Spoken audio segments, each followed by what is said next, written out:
La pesanteur et la grâce. Tous les mouvements naturels de l'âme sont régis par des lois analogues à celles de la pesanteur matérielle. La grâce seule fait exception.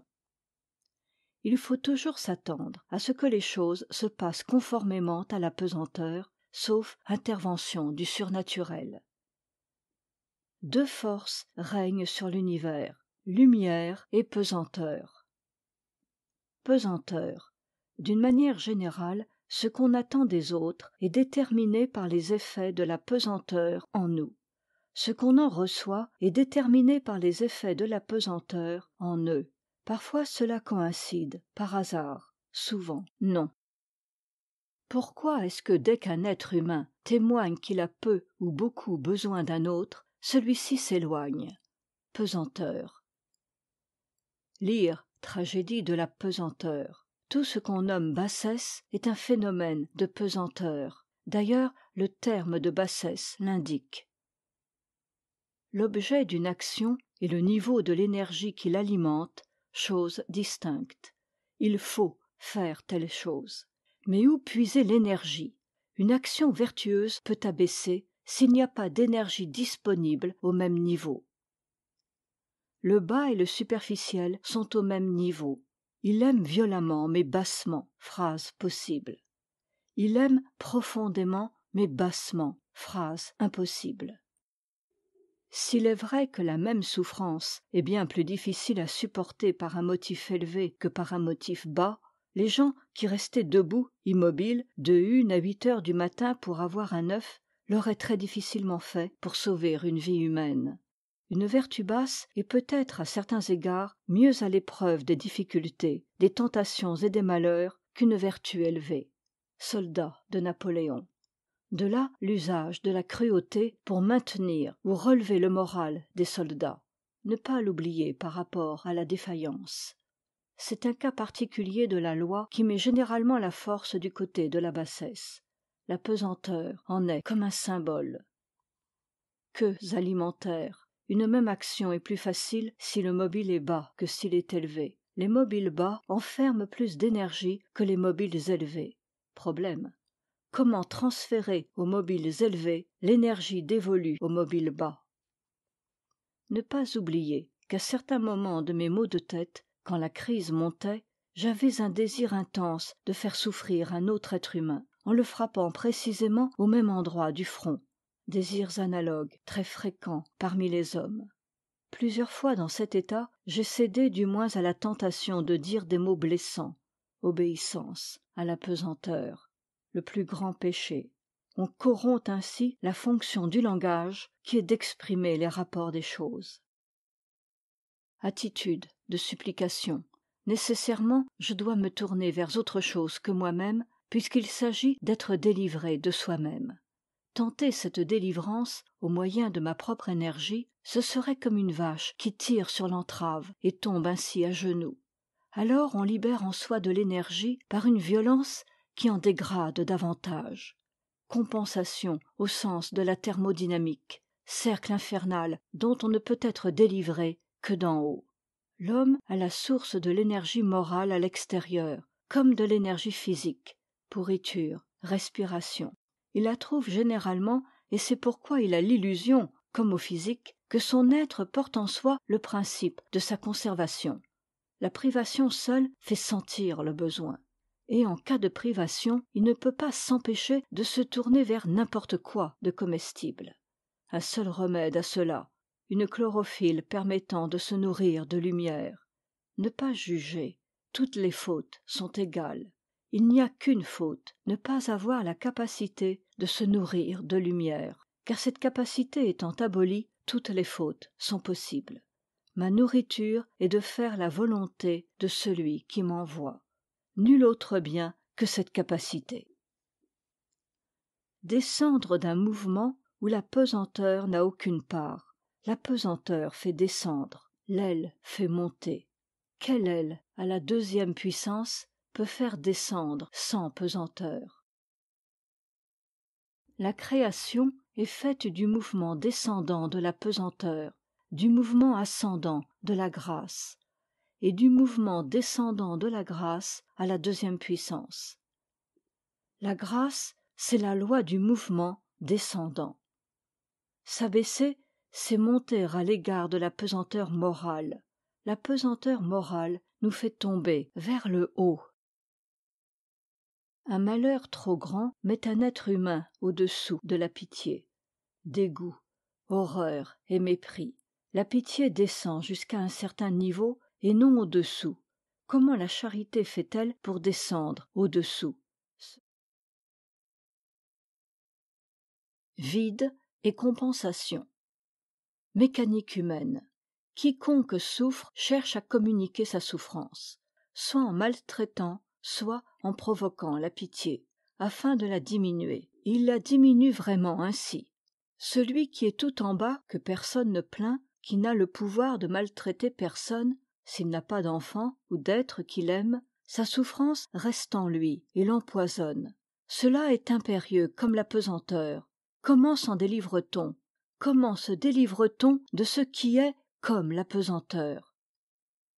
Tendance à répandre le mal hors de soi. Je l'ai encore.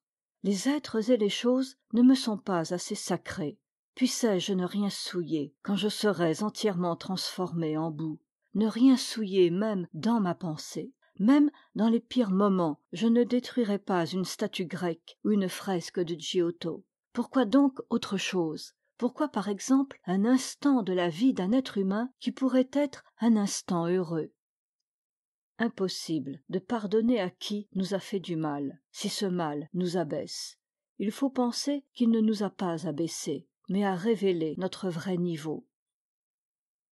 Désir de voir autrui souffrir ce qu'on souffre, exactement. C'est pourquoi, sauf dans les périodes d'instabilité sociale, les rancunes des misérables se portent sur leurs pareils. C'est là un facteur de stabilité sociale. Tendance à répandre la souffrance hors de soi.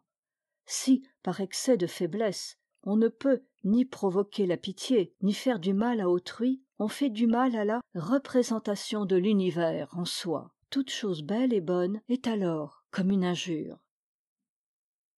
Faire du mal à autrui, c'est en recevoir quelque chose. Quoi? Qu'a-t-on gagné et qu'il faudra repayer quand on a fait du mal? On s'est accru, on est étendu, on a comblé un vide en soi en le créant chez autrui. Pour faire impunément du mal à autrui, par exemple passer sa colère sur un inférieur et qu'il soit forcé de se taire, c'est s'épargner une dépense d'énergie, dépense que l'autre doit assumer. De même pour la satisfaction illégitime d'un désir quelconque. L'énergie qu'on économise ainsi est aussitôt dégradée. Pardonner, on ne peut pas. Quand quelqu'un nous a fait du mal, il se crée en nous des réactions. Le désir de la vengeance est un désir d'équilibre essentiel. Chercher l'équilibre sur un autre plan. Il faut aller par soi-même jusqu'à cette limite. Là, on touche le vide. Aide-toi, le ciel t'aidera. Maux de tête. À tel moment, moindre douleur en la projetant dans l'univers, mais univers altéré. Douleur plus vive, une fois ramenée à son lieu. Mais quelque chose en moi ne souffre pas et reste en contact avec un univers non altéré. Agir de même avec les passions, les faire descendre, les ramener à un point et s'en désintéresser. Traiter ainsi notamment toutes les douleurs, les empêcher d'approcher les choses. La recherche de l'équilibre est mauvaise parce qu'elle est imaginaire. La vengeance. Même si en fait on tue ou torture son ennemi, c'est, en un sens, imaginaire. L'homme qui vivait pour sa cité, sa famille, ses amis, pour s'enrichir, pour accroître sa situation sociale, etc., une guerre, et on l'emmène comme esclave. Et dès lors, pour toujours, il doit s'épuiser jusqu'à l'extrême limite de ses forces, simplement pour exister. Cela est affreux, impossible. Et c'est pourquoi il ne se présente pas devant lui de fin si misérable qu'il ne s'y accroche, ne serait-ce que de faire punir l'esclave qui travaille à ses côtés. Il n'a plus le choix des fins, n'importe laquelle est comme une branche pour qui se noie. Ceux dont on avait détruit la cité et qu'on emmenait en esclavage n'avaient plus ni passé ni avenir. De quel objet pouvaient-ils emplir leurs pensées? De mensonges, et des plus infimes, des plus pitoyables convoitises, prêts peut-être davantage à risquer la crucifixion pour voler un poulet qu'auparavant la mort dans le combat pour défendre leur ville. Sûrement même, ou bien ces supplices affreux n'auraient pas été nécessaires, ou bien il fallait pouvoir supporter le vide dans la pensée. Pour avoir la force de contempler le malheur quand on est malheureux, il faut le pain surnaturel. Le mécanisme par lequel une situation trop dure abaisse est que l'énergie fournie par les sentiments élevés est, généralement, limitée. Si la situation exige qu'on aille plus loin que cette limite, il faut avoir recours à des sentiments bas, peur, convoitise, goût du record, des honneurs extérieurs, plus riches en énergie. Cette limitation est la clé de beaucoup de retournements. Tragédie de ceux qui, s'étant portés par amour du bien dans une voie où il y a à souffrir, arrivent au bout d'un temps donné à leurs limites et s'avilissent. Pierre sur le chemin, se jeter sur la pierre, comme si, à partir d'une certaine intensité de désir, elle devait ne plus exister, ou s'en aller, comme si soi-même on n'existait pas. Le désir enferme de l'absolu, et s'il échoue, une fois l'énergie épuisée, l'absolu se transfère sur l'obstacle, état d'âme des vaincus, des opprimés, saisir en chaque chose qu'il y a une limite, et qu'on ne la dépassera pas sans aide surnaturelle, ou alors de très peu, et en le payant ensuite par un terrible abaissement. L'énergie libérée par la disparition d'objets qui constituaient des mobiles tend toujours à aller plus bas. Les sentiments bas, envie, ressentiment, sont de l'énergie dégradée. Toute forme de récompense constitue une dégradation d'énergie. Le contentement de soi après une bonne action ou une œuvre d'art est une dégradation d'énergie supérieure. C'est pourquoi la main droite doit ignorer une récompense purement imaginaire, un sourire de Louis XIV, est l'équivalent exact de ce qu'on a dépensé, car elle a exactement la valeur de ce qu'on a dépensé, contrairement aux récompenses réelles qui, comme telles, sont au-dessus ou au-dessous. Aussi les avantages imaginaires seuls fournissent l'énergie pour des efforts illimités. Mais il faut que Louis XIV sourie vraiment. S'il ne sourit pas, privation indicible. Un roi ne peut payer que des récompenses la plupart du temps imaginaires, ou bien il serait insolvable. Équivalent dans la religion à un certain niveau. Faute de recevoir le sourire de Louis XIV, on se fabrique un Dieu qui nous sourit, ou encore on se loue soi-même. Il faut une récompense équivalente, inévitable, comme la pesanteur. Un être aimé qui déçoit. Je lui ai écrit. Impossible qu'il ne me réponde pas ce que je me suis dit à moi-même en son nom. Les hommes nous doivent ce que nous imaginons qu'ils nous donneront, leur remettre cette dette. Accepter qu'ils soient autres que les créatures de notre imagination, c'est imiter le renoncement de Dieu. Moi aussi, je suis autre que ce que je m'imagine être. Le savoir, c'est le pardon.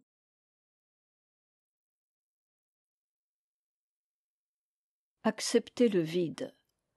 Nous croyons par tradition au sujet des dieux, et nous voyons par expérience au sujet des hommes, que toujours, par une nécessité de nature, tout être exerce tout le pouvoir dont il dispose. Thucydide. Comme du gaz, l'âme tend à occuper la totalité de l'espace qui lui est accordé. Un gaz qui se rétracterait et laisserait du vide, ce serait contraire à la loi d'entropie. Il n'en est pas ainsi du Dieu des chrétiens. C'est un Dieu surnaturel, au lieu que Jéhovah est un Dieu naturel. Ne pas exercer tout le pouvoir dont on dispose, c'est supporter le vide. Cela est contraire à toutes les lois de la nature. La grâce seule le peut. La grâce comble, mais elle ne peut entrer que là où il y a un vide pour la recevoir, et c'est elle qui fait ce vide.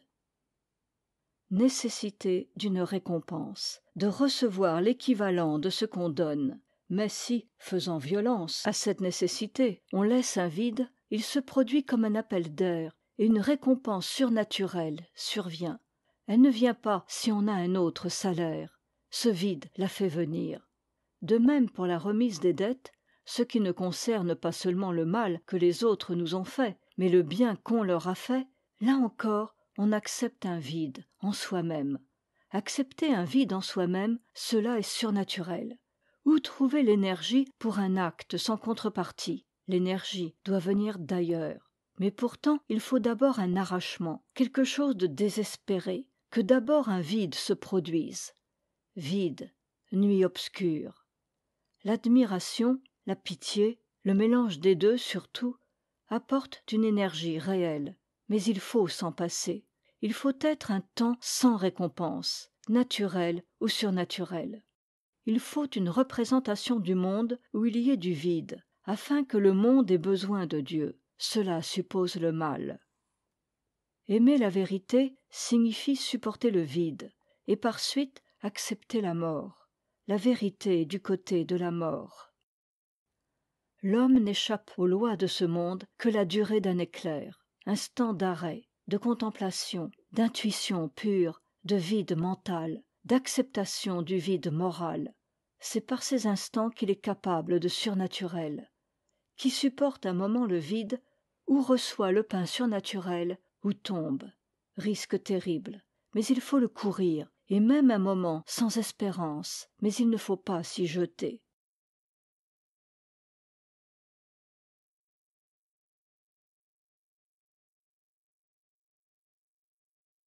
Détachement. Pour atteindre le détachement total, le malheur ne suffit pas. Il faut un malheur sans consolation. Il ne faut pas avoir de consolation. Aucune consolation représentable. La consolation ineffable descend alors. Remettre les dettes. Accepter le passé sans demander de compensation à l'avenir. Arrêter le temps à l'instant. C'est aussi l'acceptation de la mort. Il s'est vidé de sa divinité. Se vider du monde. Revêtir la nature d'un esclave. Se réduire au point qu'on occupe dans l'espace et dans le temps. À rien. Se dépouiller de la royauté imaginaire du monde. Solitude absolue. Alors on a la vérité du monde. Deux manières de renoncer aux biens matériels, s'en priver en vue d'un bien spirituel. Les concevoir et les sentir comme conditions de biens spirituels. Exemple, la faim, la fatigue, l'humiliation obscurcissent l'intelligence et gênent la méditation. Et néanmoins y renoncer. Cette deuxième espèce de renoncement est seule nudité d'esprit. Bien plus, les biens matériels seraient à peine dangereux s'ils apparaissaient seuls et non liés à des biens spirituels. Renoncer à tout ce qui n'est pas la grâce et ne pas désirer la grâce. L'extinction du désir, bouddhisme, ou le détachement, ou la mort fati, ou le désir du bien absolu, c'est toujours la même chose. Vider le désir, la finalité de tout contenu. Désirer à vide, désirer sans souhait. Détacher notre désir de tous les biens et attendre. L'expérience prouve que cette attente est comblée. On touche alors le bien absolu. En tout, par-delà l'objet particulier quel qu'il soit, vouloir à vide, vouloir le vide. Car c'est un vide pour nous que ce bien que nous ne pouvons ni nous représenter, ni définir. Mais ce vide est plus plein que tous les pleins. Si on arrive là, on est tiré d'affaire, car Dieu comble le vide. Il ne s'agit nullement d'un processus intellectuel au sens où nous l'entendons aujourd'hui. L'intelligence n'a rien à trouver, elle a à déblayer. Elle n'est bonne qu'aux tâches serviles. Le bien est pour nous un néant puisqu'aucune chose n'est bonne. Mais ce néant n'est pas irréel. Tout ce qui existe comparé à lui est irréel.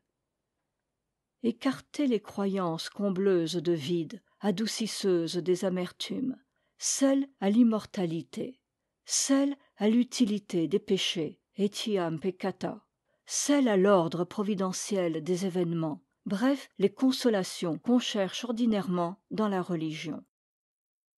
Aimer Dieu à travers la destruction de Troie et de Carthage est sans consolation. L'amour n'est pas consolation, il est lumière. La réalité du monde est faite par nous de notre attachement. c'est la réalité du moi transportée par nous dans les choses. Ce n'est nullement la réalité extérieure. Celle-ci n'est perceptible que par le détachement total. Ne resta-t-il qu'un fil, il y a encore attachement. Le malheur qui contraint à porter l'attachement sur des objets misérables met à nu le caractère misérable de l'attachement. Par là, la nécessité du détachement devient plus claire. L'attachement est fabricateur d'illusions, et quiconque veut le réel doit être détaché. Dès qu'on sait que quelque chose est réel, on ne peut plus y être attaché. L'attachement n'est pas autre chose que l'insuffisance dans le sentiment de la réalité. On est attaché à la possession d'une chose parce qu'on croit que si on cesse de la posséder, elle cesse d'être. Beaucoup de gens ne sentent pas avec toute leur âme qu'il y a une différence du tout au tout entre l'anéantissement d'une ville et leur exil irrémédiable hors de cette ville. La misère humaine serait intolérable si elle n'était diluée dans le temps. Empêcher qu'elle se dilue pour qu'elle soit intolérable. Et quand ils se furent rassasiés de larmes, Iliade. Encore un moyen de rendre la pire souffrance tolérable. Il ne faut pas pleurer pour ne pas être consolé. Note. Bienheureux ceux qui pleurent, a dit pourtant Jésus-Christ. Mais Simone Weil ne condamne ici que les larmes arrachées par la privation des biens temporels et que l'homme verse sur lui-même. Note de l'éditeur. Fin de note. Toute douleur qui ne détache pas est de la douleur perdue. Rien de plus affreux, froid désert, âme recroquevillée. Ovide, esclave de Plaute. Ne jamais penser à une chose ou à un être qu'on aime et qu'on n'a pas sous les yeux, sans songer que peut-être cette chose est détruite ou que cet être est mort, que cette pensée ne dissolve pas le sentiment de la réalité, mais le rende plus intense. Chaque fois qu'on dit que ta volonté soit faite, se représenter dans leur ensemble tous les malheurs possibles. Deux manières de se tuer, suicide ou détachement. Tuer par la pensée tout ce qu'on aime, seule manière de mourir, mais seulement ce qu'on aime. Celui qui ne hait pas son père, sa mère, mais aimez vos ennemis. Ne pas désirer que ce qu'on aime soit immortel. Devant un être humain, quel qu'il soit, ne le désirer ni immortel, ni mort. L'avare, par désir de son trésor, s'en prive. Si l'on peut mettre tout son bien dans une chose cachée dans la terre, pourquoi pas en Dieu? Mais quand Dieu est devenu aussi plein de signification que le trésor pour l'avare, se répéter fortement qu'il n'existe pas. Éprouver qu'on l'aime, même s'il n'existe pas. C'est lui qui, par l'opération de la nuit obscure, se retire, afin de ne pas être aimé comme un trésor par un avare. Électre pleurant Oreste mort. Si on aime Dieu en pensant qu'il n'existe pas, il manifestera son existence. L'imagination combleuse. L'imagination travaille continuellement à boucher toutes les fissures par où passerait la grâce. Tout vide non accepté produit de la haine, de l'aigreur, de l'amertume, de la rancune. Le mal qu'on souhaite à ce qu'on hait et qu'on imagine rétablit l'équilibre. Les miliciens du Testament espagnol, qui inventaient des victoires pour supporter de mourir, exemple de l'imagination combleuse de vide.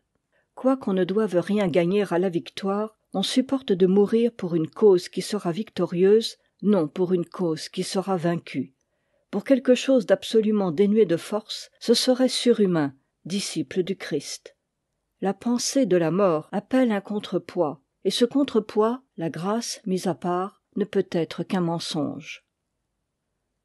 L'imagination combleuse de vide est essentiellement menteuse. Elle exclut la troisième dimension, car ce sont seulement les objets réels qui sont dans les trois dimensions. Elle exclut les rapports multiples. Essayez de définir les choses qui, tout en se produisant effectivement, restent, en un sens, imaginaires. Guerre, crime, vengeance, malheur extrême. Les crimes, en Espagne, se commettaient effectivement, et pourtant ressemblaient à de simples vantardises. Réalités qui n'ont pas plus de dimension que le rêve.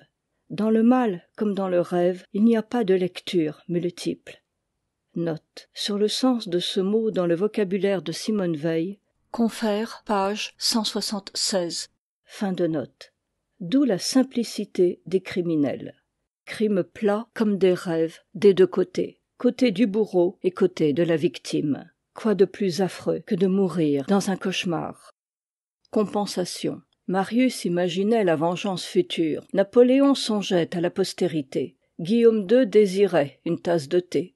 Son imagination n'était pas assez fortement accrochée à la puissance pour traverser les années. Elle se tournait vers une tasse de thé. Adoration des grands par le peuple au XVIIe siècle. La Bruyère. C'était un effet de l'imagination combleuse de vide, effet évanoui depuis que l'argent s'y est substitué. Deux effets bas, mais l'argent plus encore. Dans n'importe quelle situation, si on arrête l'imagination combleuse, il y a vide, pauvres en esprit. Dans n'importe quelle situation, mais, dans certaines, au prix de quel abaissement, l'imagination peut combler le vide. C'est ainsi que les êtres moyens peuvent être prisonniers, esclaves, prostituées, et traverser n'importe quelle souffrance sans purification. Continuellement suspendre en soi-même le travail de l'imagination combleuse de vide. Si on accepte n'importe quel vide, quel coup du sort peut empêcher d'aimer l'univers? On est assuré que quoi qu'il arrive, l'univers est plein. Renoncement au temps. Le temps est une image de l'éternité, mais c'est aussi un ersatz de l'éternité. L'avare à qui on a pris son trésor, c'est du passé gelé qu'on lui enlève. Passé et avenir, les seules richesses de l'homme.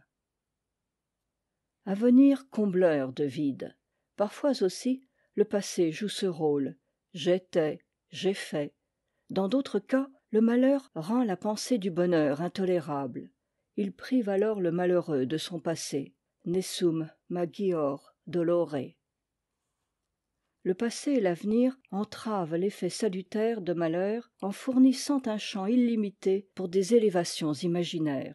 C'est pourquoi le renoncement au passé et à l'avenir est le premier des renoncements.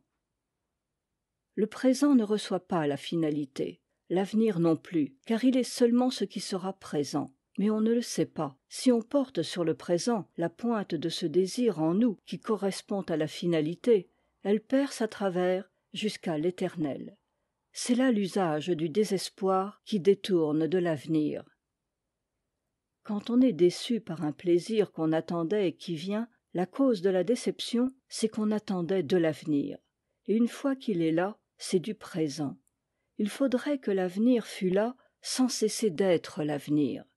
Absurdité dont seule l'éternité guérit. Le temps est la caverne. Sortir de la caverne, être détaché, consiste à ne plus s'orienter vers l'avenir. Un mode de purification. Prier Dieu, non seulement en secret par rapport aux hommes, mais en pensant que Dieu n'existe pas. Note. Dieu n'existe pas en effet à la manière des choses créées qui constituent, pour nos facultés naturelles, l'unique objet d'expérience. Aussi, le contact avec la réalité surnaturelle est-il vécu d'abord comme une expérience du néant. Note de l'éditeur. Fin de note.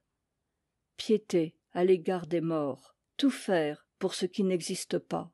La douleur de la mort d'autrui, c'est cette douleur du vide, du déséquilibre. Effort désormais sans objet, donc sans récompense. Si l'imagination y supplée, abaissement. Laisse les morts enterrer leurs morts. Et sa propre mort n'en est-il pas de même? L'objet, la récompense sont dans l'avenir. Privation d'avenir, vide, déséquilibre. C'est pourquoi philosopher, c'est apprendre à mourir. C'est pourquoi prier est comme une mort.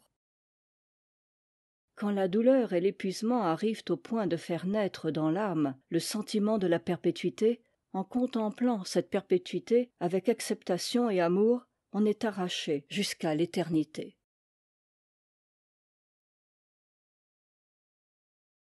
Désirer sans objet. La purification est la séparation du bien et de la convoitise. descendre à la source des désirs pour arracher l'énergie à son objet. C'est là que les désirs sont vrais en tant qu'énergie. C'est l'objet qui est faux, mais arrachement indicible dans l'âme à la séparation d'un désir et de son objet. Si l'on descend en soi-même, on trouve qu'on possède exactement ce qu'on désire. Si l'on désire tel être, mort, on désire un être particulier, limité. C'est donc nécessairement immortel, et on désire cet être-là, cet être qui, que, etc. Bref, cet être qui est mort tel jour à telle heure, et on l'a, mort. Si on désire de l'argent, on désire une monnaie, institution, quelque chose qui ne peut être acquis que dans telle ou telle condition. Donc, on ne le désire que dans la mesure où... Or, dans cette mesure, on l'a. La souffrance, le vide, sont, en de tels cas, le mode d'existence des objets du désir. Qu'on écarte le voile d'irréalité, et on verra qu'ils nous sont donnés ainsi. Quand on le voit, on souffre encore, mais on est heureux. Arriver à savoir exactement ce qu'a perdu l'avare, à qui on a volé son trésor, on apprendrait beaucoup. Lauzun est la charge de capitaine de mousquetaires. Il aimait mieux être prisonnier et capitaine de mousquetaires que libre et non capitaine. Ce sont des vêtements. Ils eurent honte d'être nus. Perdre quelqu'un. On souffre que le mort, l'absent, soit devenu de l'imaginaire, du faux. Mais le désir qu'on a de lui n'est pas imaginaire. Descendre en soi-même, où réside le désir qui n'est pas imaginaire. Faim. On imagine des nourritures, mais la faim elle-même est réelle. Se saisir de la faim. La présence du mort est imaginaire, mais son absence est bien réelle. Elle est désormais sa manière d'apparaître. Il ne faut pas chercher le vide, car ce serait tenter Dieu que de compter sur le pain surnaturel pour le combler. Il ne faut pas non plus le fuir.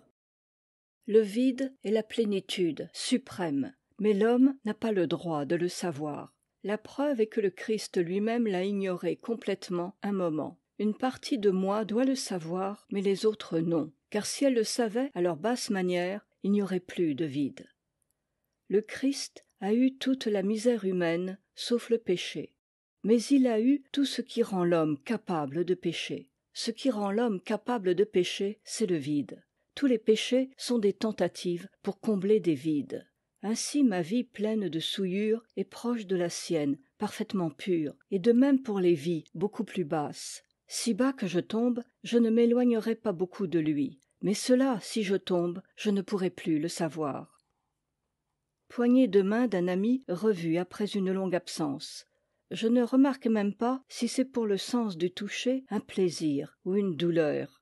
Comme l'aveugle sent directement les objets au bout de son bâton, je sens directement la présence de l'ami. De même, les circonstances de la vie, quelles qu'elles soient, et Dieu. Cela implique qu'il ne faut jamais chercher une consolation à la douleur, car la félicité est au-delà du domaine de la consolation et de la douleur. Elle est perçue avec un autre sens, comme la perception des objets au bout d'un bâton ou d'un instrument est autre que le toucher proprement dit. Cet autre sens se forme par le déplacement de l'attention au moyen d'un apprentissage, où l'âme tout entière et le corps participent. C'est pourquoi dans l'Évangile, je vous dis que ceux-là ont reçu leur salaire. Il ne faut pas de compensation. C'est le vide dans la sensibilité qui porte au-delà de la sensibilité.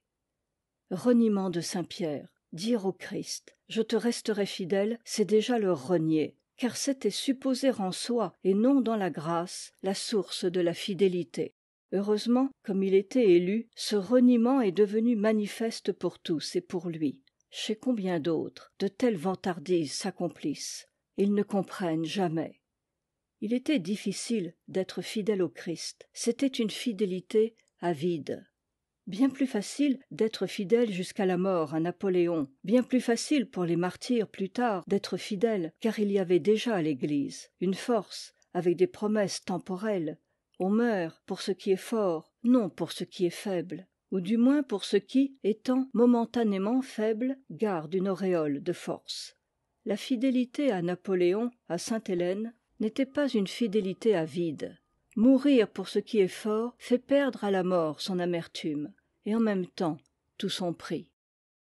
Supplier un homme, c'est une tentative désespérée pour faire passer à force d'intensité son propre système de valeurs dans l'esprit d'un autre.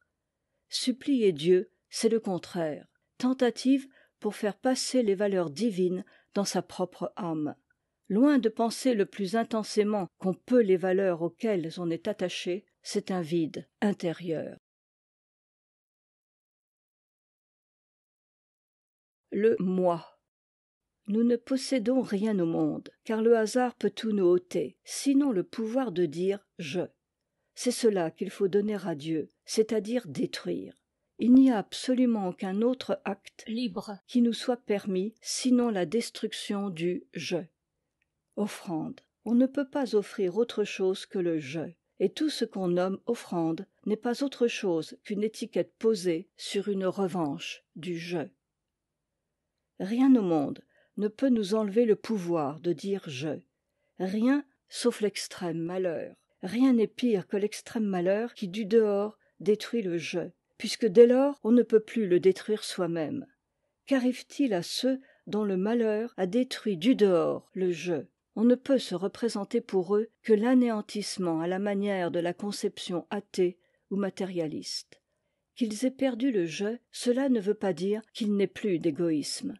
Au contraire. Certes, cela arrive quelquefois quand il se produit un dévouement de chien, mais d'autres fois, l'être est au contraire réduit à l'égoïsme nu, végétatif, un égoïsme sans je.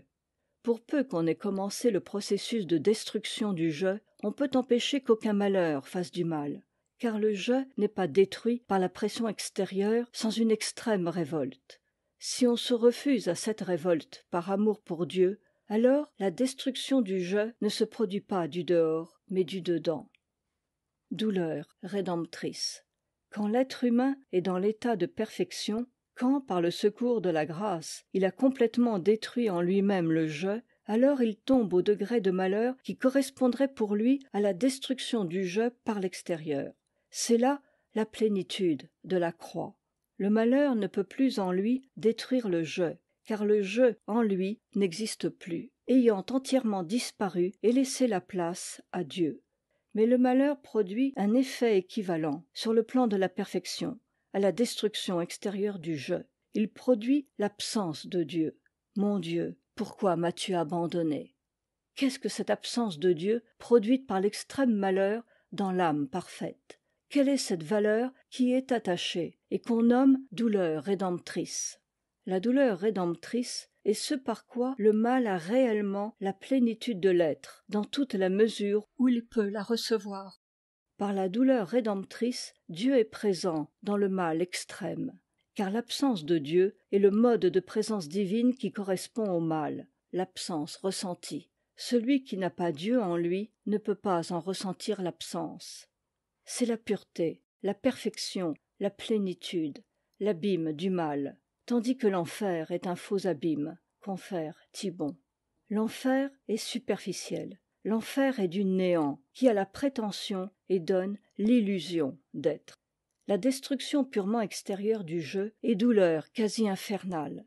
La destruction extérieure, à laquelle l'âme s'associe par amour, est douleur expiatrice.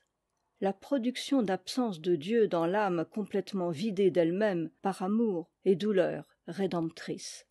Dans le malheur, l'instinct vital survit aux attachements arrachés et s'accroche aveuglément à tout ce qui peut lui servir de support, comme une plante accroche ses vrilles. La reconnaissance, sinon sous une forme basse, la justice ne sont pas concevables dans cet état. Esclavage. Il n'y a plus la quantité supplémentaire d'énergie qui sert de support au libre arbitre, au moyen de laquelle l'homme prend de la distance. Le malheur sous cet aspect est hideux, comme l'est toujours la vie à nu, comme un moignon, comme le grouillement des insectes. La vie sans forme. Survivre est là l'unique attachement.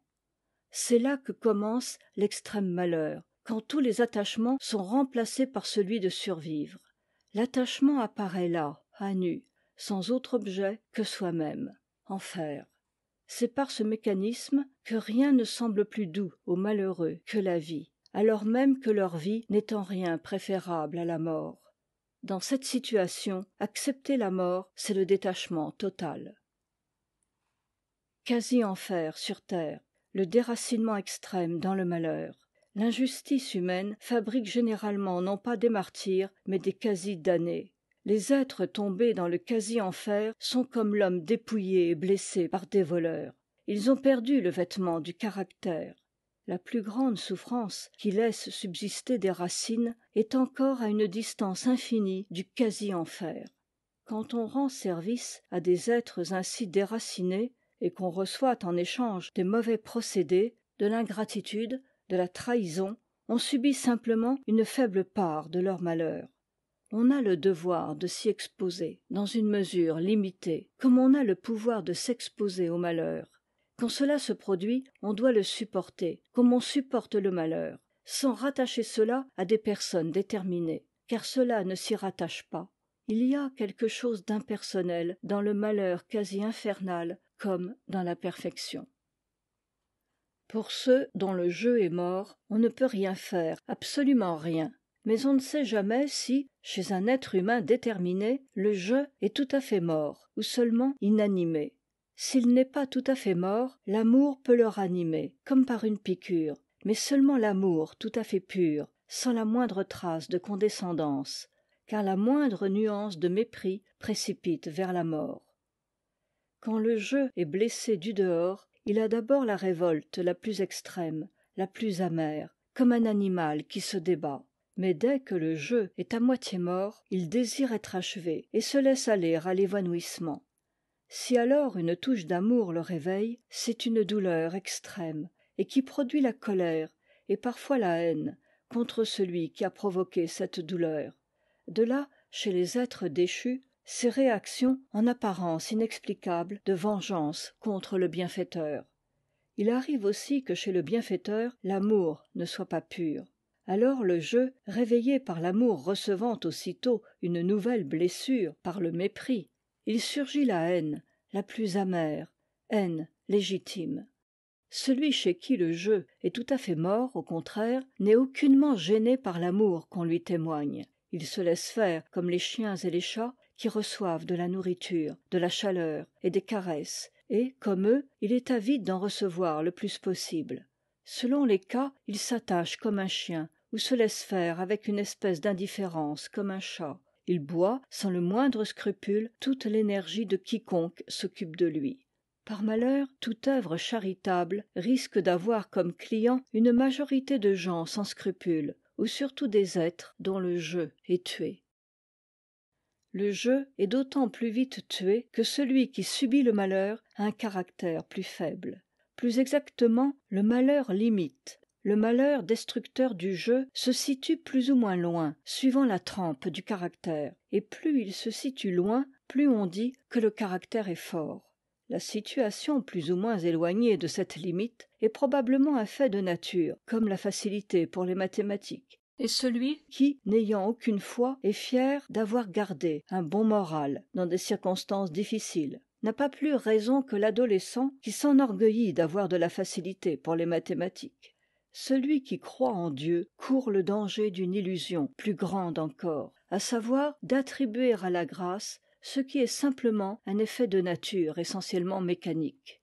L'angoisse de l'extrême malheur est la destruction extérieure du jeu. Arnolphe, Phèdre, Lycaon. On a raison de se jeter à genoux, de supplier bassement, quand la mort violente qui va s'abattre doit tuer du dehors le jeu avant même que la vie soit détruite. Niobé aussi, aux beaux cheveux, a pensé à manger. Cela est sublime, à la manière de l'espace dans les fresques de Giotto. Une humiliation qui force à renoncer même au désespoir. Le péché en moi dit je suis tout, mais ce je-là est Dieu, et ce n'est pas un je. Le mal fait la distinction, empêche que Dieu soit équivalent à tout. C'est ma misère qui fait que je suis je, c'est la misère de l'univers qui fait que, en un sens, Dieu est je, c'est-à-dire une personne. Les pharisiens étaient des gens qui comptaient sur leur propre force pour être vertueux. L'humilité consiste à savoir qu'en ce qu'on nomme je, il n'y a aucune source d'énergie qui permette de s'élever. Tout ce qui est précieux en moi, sans exception, vient d'ailleurs que de moi, non pas comme don, mais comme prêt qui doit être sans cesse renouvelé. Tout ce qui est en moi, sans exception, est absolument sans valeur. Et, parmi les dons venus d'ailleurs, tout ce que je m'approprie devient aussitôt sans valeur. La joie parfaite exclut le sentiment même de joie, car dans l'âme emplie par l'objet, nul coin n'est disponible pour dire je. On n'imagine pas de telles joies quand elles sont absentes. Ainsi, le stimulant manque pour les chercher. Décréation. Décréation, faire passer du créé dans l'incréé. Destruction, faire passer du créé dans le néant. Ersatz, coupable de la décréation. La création est un acte d'amour, et elle est perpétuelle. À chaque instant, notre existence est amour de Dieu pour nous. Mais Dieu ne peut aimer que soi-même. Son amour pour nous est amour pour soi, à travers nous. Ainsi, lui qui nous donne l'être, il aime en nous le consentement à ne pas être. Notre existence n'est faite que de son attente, de notre consentement à ne pas exister. Perpétuellement, il mendie auprès de nous cette existence qu'il nous donne. Il nous la donne pour nous la mendier. L'inflexible nécessité, la misère, la détresse, le poids écrasant du besoin et du travail qui épuise, la cruauté, les tortures, la mort violente, la contrainte, la terreur, les maladies, tout cela, c'est l'amour divin. C'est Dieu qui, par amour, se retire de nous afin que nous puissions l'aimer. Car si nous étions exposés au rayonnement direct de son amour, sans la protection de l'espace, du temps et de la matière, nous serions évaporés comme l'eau au soleil. Il n'y aurait pas assez de je en nous pour abandonner le je par amour. La nécessité est l'écran mis entre Dieu et nous pour que nous puissions être. C'est à nous de percer l'écran pour cesser d'être. Il existe une force déifuge, sinon tout serait Dieu. Il a été donné à l'homme une divinité imaginaire, pour qu'il puisse s'en dépouiller, comme le Christ, de sa divinité réelle. Renoncement. Imitation du renoncement de Dieu dans la création. Dieu renonce, en un sens, à être tout. Nous devons renoncer à être quelque chose. C'est le seul bien pour nous. Nous sommes des tonneaux sans fond, tant que nous n'avons pas compris que nous avons un fond. Élévation et abaissement. Une femme qui se regarde dans un miroir et se pare ne sent pas la honte de réduire soi, cet être infini qui regarde toute chose, à un petit espace. De même, toutes les fois qu'on élève le moi social, psychologique, etc., si haut qu'on l'élève, on se dégrade infiniment en se réduisant à n'être que cela. Quand le moi est abaissé, à moins que l'énergie ne tende à l'élever en désir, on sait qu'on n'est pas cela. Une très belle femme qui regarde son image au miroir peut très bien croire qu'elle est cela. Une femme laide sait qu'elle n'est pas cela. Tout ce qui est saisi par les facultés naturelles est hypothétique. Seul l'amour surnaturel pose. Ainsi nous sommes co-créateurs. Nous participons à la création du monde en nous décréant nous-mêmes. On ne possède que ce à quoi on renonce. Ce à quoi on ne renonce pas nous échappe. En ce sens, on ne peut posséder quoi que ce soit sans passer par Dieu. Communion catholique. Dieu ne s'est pas seulement fait une fois chair, il se fait tous les jours matière pour se donner à l'homme et en être consommé. Réciproquement par la fatigue, le malheur, la mort, l'homme est fait matière et consommé par Dieu. Comment refuser cette réciprocité? Il s'est vidé de sa divinité. Nous devons nous vider de la fausse divinité avec laquelle nous sommes nés. Une fois qu'on a compris qu'on n'est rien, le but de tous les efforts est de devenir rien. C'est à cette fin qu'on souffre avec acceptation. C'est à cette fin qu'on agit. C'est à cette fin qu'on prie. Mon Dieu, accordez-moi de devenir rien. À mesure que je deviens rien, Dieu s'aime à travers moi. Ce qui est en bas ressemble à ce qui est en haut. Par là l'esclavage est une image de l'obéissance à Dieu, l'humiliation une image de l'humilité, la nécessité physique une image de la poussée irrésistible de la grâce, l'abandon des saints au jour le jour une image du morcellement du temps chez les criminels et les prostituées, etc. À ce titre, il faut rechercher ce qui est le plus bas à titre d'image, que ce qui en nous est bas aille vers le bas, afin que ce qui est haut puisse aller en haut. Car nous sommes retournés, nous naissons tels. Rétablir l'ordre, c'est défaire en nous la créature. Retournement de l'objectif et du subjectif. De même, retournement du positif et du négatif. C'est aussi le sens de la philosophie des Upanishads. Nous naissons et vivons à contresens, car nous naissons et vivons dans le péché, qui est un renversement de la hiérarchie. La première opération est le retournement, la conversion. Si le grain ne meurt, il doit mourir pour libérer l'énergie qu'il porte en lui, afin qu'il s'en forme d'autres combinaisons. De même, nous devons mourir pour libérer l'énergie attachée, pour posséder une énergie libre, susceptible d'épouser le vrai rapport des choses. L'extrême difficulté que j'éprouve souvent à exécuter la moindre action est une faveur qui m'est faite. Car ainsi, avec des actions ordinaires, et sans attirer l'attention, je peux couper des racines de l'arbre. Si détaché qu'on soit de l'opinion, les actions extraordinaires enferment un stimulant qu'on ne peut pas en ôter. Ce stimulant est tout à fait absent des actions ordinaires.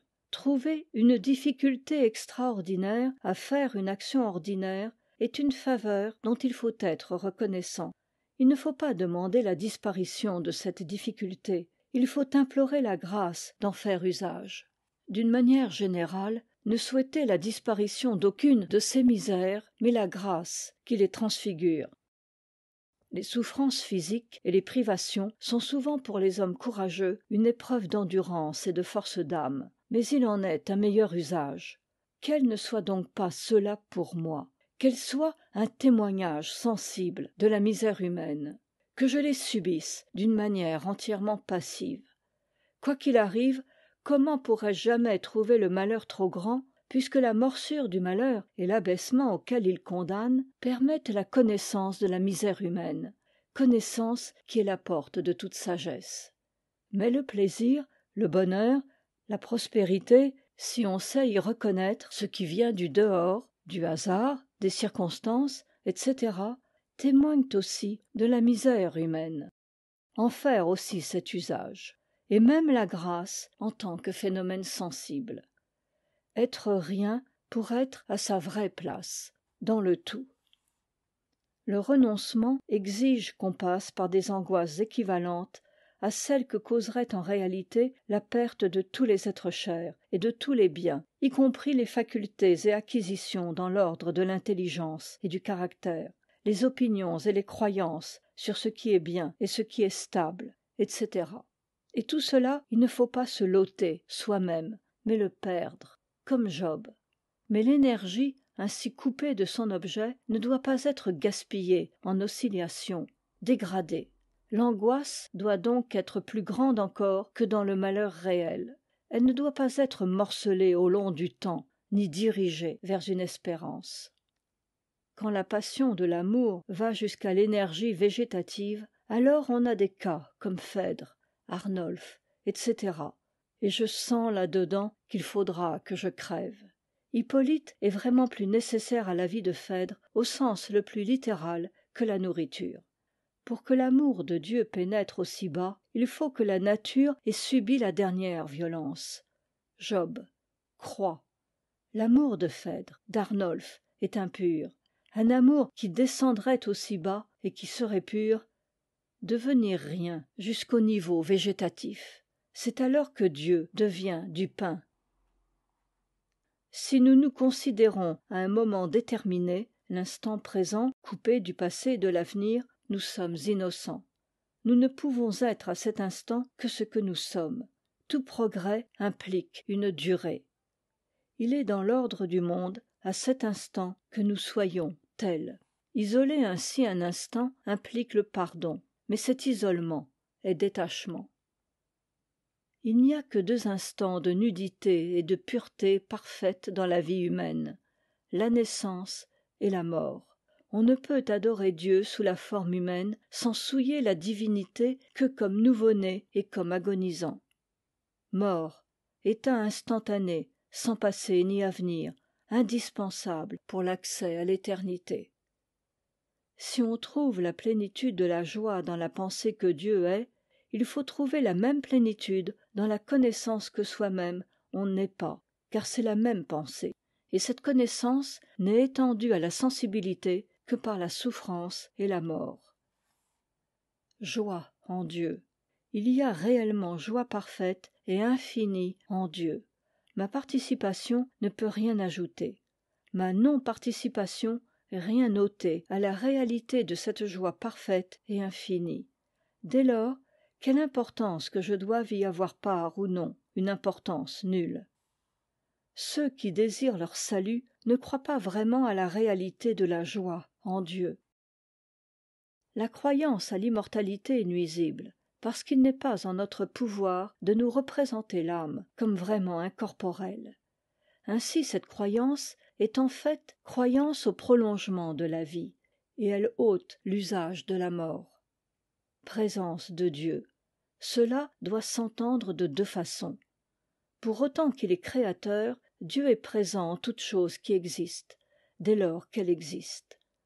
La présence pour laquelle Dieu a besoin de la coopération de la créature, c'est la présence de Dieu, non pas pour autant qu'il est le créateur, mais pour autant qu'il est l'esprit. La première présence est la présence de création. La seconde est la présence de décréation. Celui qui nous a créés sans nous ne nous sauvera pas sans nous. Saint Augustin. Dieu n'a pu créer qu'en se cachant. Autrement, il n'y aurait que lui. La sainteté doit donc aussi être cachée, même à la conscience, dans une certaine mesure. Et elle doit l'être dans le monde. Être et avoir. L'homme n'a pas d'être, il n'a que de l'avoir. L'être de l'homme est situé derrière le rideau, du côté du surnaturel. Ce qu'il peut connaître de lui-même, c'est seulement ce qui lui est prêté par les circonstances.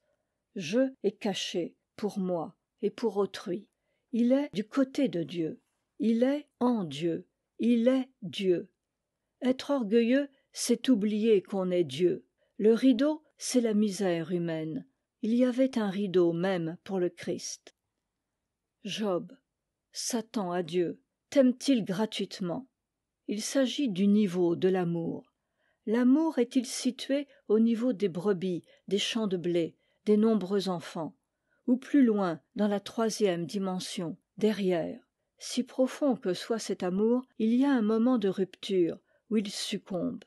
Et c'est le moment qui transforme, qui arrache du fini vers l'infini, qui rend transcendant dans l'âme l'amour de l'âme pour Dieu. C'est la mort de l'âme. Malheur à celui pour qui la mort du corps précède celle de l'âme.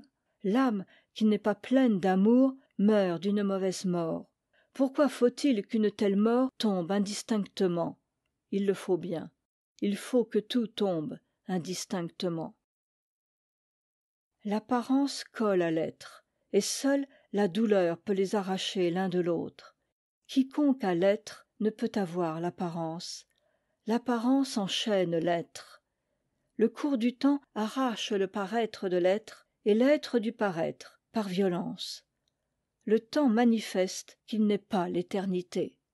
Il faut se déraciner, couper l'arbre et en faire une croix et ensuite la porter tous les jours. Il ne faut pas être moi, mais il faut encore moins être nous. La cité donne le sentiment d'être chez soi. Prendre le sentiment d'être chez soi dans l'exil. Être enraciné dans l'absence de lieu. Se déraciner socialement et végétativement. S'exiler de toute patrie terrestre. Faire tout cela à autrui, du dehors et de l'ersatz de décréation. C'est produire de l'irréel. Mais en se déracinant, on cherche plus de réel.